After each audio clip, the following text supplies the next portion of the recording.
আর আজকে ইসকনের নিষেধাজ্ঞা নিয়ে, ইসকনের উপর নিষেধাজ্ঞা নিয়ে বিবৃতি বাংলাদেশ সরকারের, সেখানে বলা হলো ইসকনের উপরে কোনো নিষেধাজ্ঞা চাপানো হচ্ছে না, চিন্ময় কৃষ্ণ দাস তিনি সুবিচার পাবেন।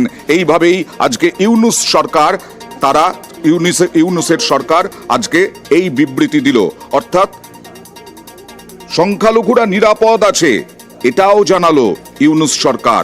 বাংলাদেশের সব হিন্দু সুরক্ষিত রয়েছেন, বিবৃতি বাংলাদেশের ইউনূস সরকারের। Professor Yunus, as the leader, as the head of the interim government, has appeal for calm and appeal for national unity. I think there is a huge information gap in India.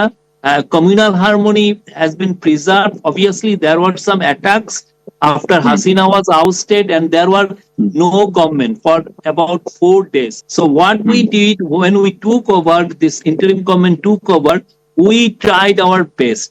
We put up our maximum efforts to maintain religious harmony.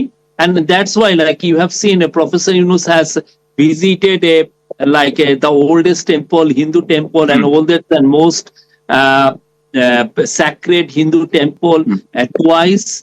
And he met the Hindu leaders. He invited Hindu leaders to his office, not once, even Hindu young leaders also met him. And he also, during the Durga Puja, we declared another additional day of holiday, and every puja mandap, every puja mandap where the puja was celebrated has been brought under an app. We have put up security there, and we give magistracy power to military so that they can patrol, make sure that no untoward incident can happen.